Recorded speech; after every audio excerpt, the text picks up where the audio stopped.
Assalamualaikum warahmatullahi wabarakatuh. Winantu sakunge karahayon mugi kajiwalan kasariro dumateng panjenengan sedaya. Bismillahirrahmanirrahim. Alhamdulillah. Allahumma sholli ala sayyidina Muhammad wa ala ali sayyidina Muhammad. Kepada para pencinta channel Gus Ismu yang berbahagia, pada saat ini saya akan menyampaikan rahasia surat Al-Fatihah yang dapat digunakan untuk pengobatan. Sebelum saya paparkan hal tersebut, terlebih dahulu saya akan menyampaikan firman Allah di dalam surat Al-Isra ayat 82. Hal ini tujuannya adalah untuk memberikan landasan atau motivasi kita dalam mengamalkan apa yang akan saya sampaikan. Allah Subhanahu wa taala berfirman yang berbunyi, wa nunazzilu minal qur'ani ma huwa shifaa'u wa rahmatul lil mu'minin. Artinya, dan kami turunkan dari Al-Qur'an suatu yang menjadi penawar dan rahmat bagi orang-orang yang beriman. Hadirin yang dirahmati oleh Allah Subhanahu wa taala.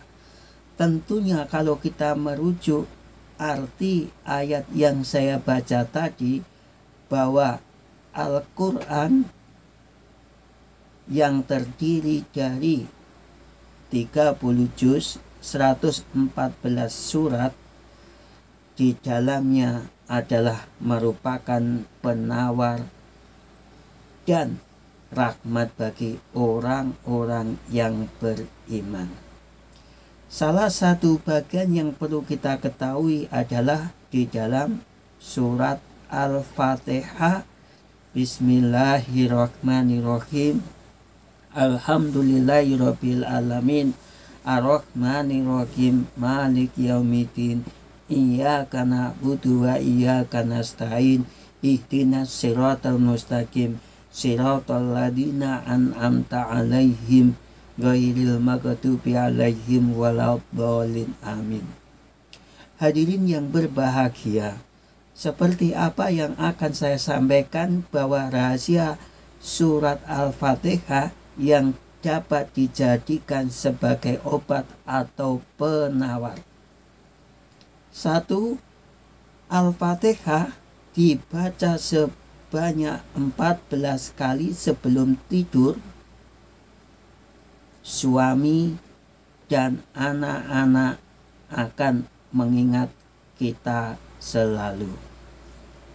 Maksudnya apa? Ketika ini diamalkan oleh seorang istri, dia mengamalkan surat Al-Fatihah sebelum tidur sebanyak 14 kali, maka sang suami dan sang anak-anak akan mengingat kepada sang istri yang mengamalkan hal tersebut. Sebaliknya juga begitu, apabila diamalkan oleh orang-orang laki-laki, dalam artian dia kepala rumah tangga di dalam kehidupannya, maka ketika dia mengamalkan surat Al-Fatihah sebanyak 14 kali sebelum tidur, maka istri dan anak-anaknya akan mengingat dirinya. Begitu pula seorang anak yang soleh ataupun solehah, dia mengamalkan membaca surat Al-Fatihah sebanyak 14 kali, maka orang tua pun juga selalu mengingat kepada anak-anaknya.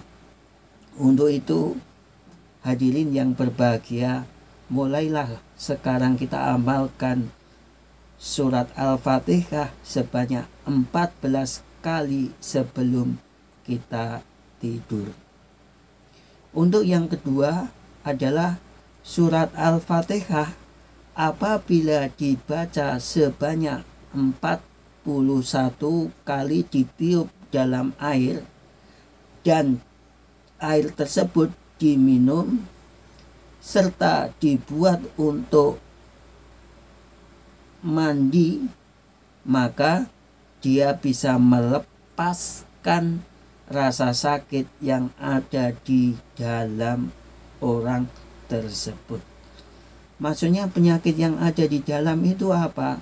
Misalnya penyakit dalam yang diderita oleh orang baik medis maupun non medis.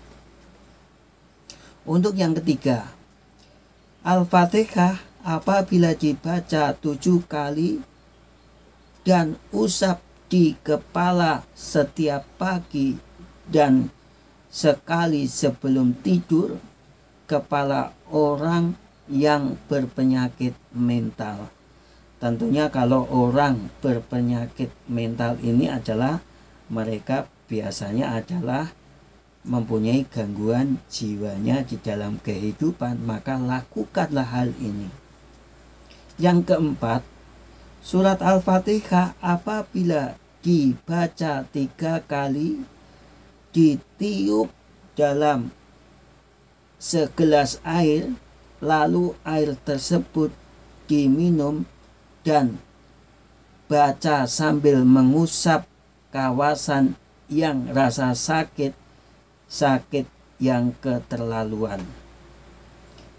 Maka hal itu kalau dilakukan maka bisa memberikan sebuah penawar atau pengobat kepada orang yang mempunyai sakit yang keterlaluan.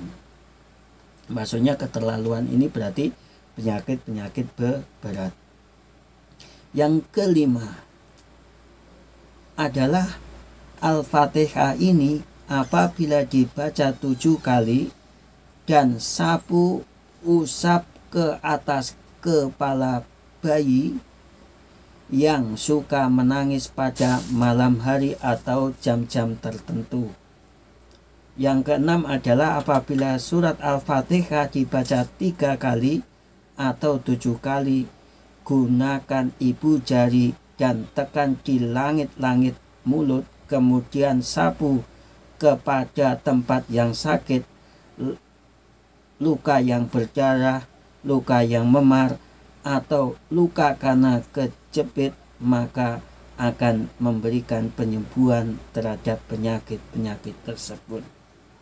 Hadirin yang berbahagia, tentunya untuk mengamalkan hal tersebut, bacalah dalam keadaan khusyuk, tawakal kepada Allah Subhanahu wa Ta'ala, dan niatkanlah dengan hati bahwa semua kesembuhan itu adalah kehendak dari Allah Subhanahu wa Ta'ala. Demikian yang saya sampaikan, mudah-mudahan bermanfaat. Assalamualaikum warahmatullahi wabarakatuh.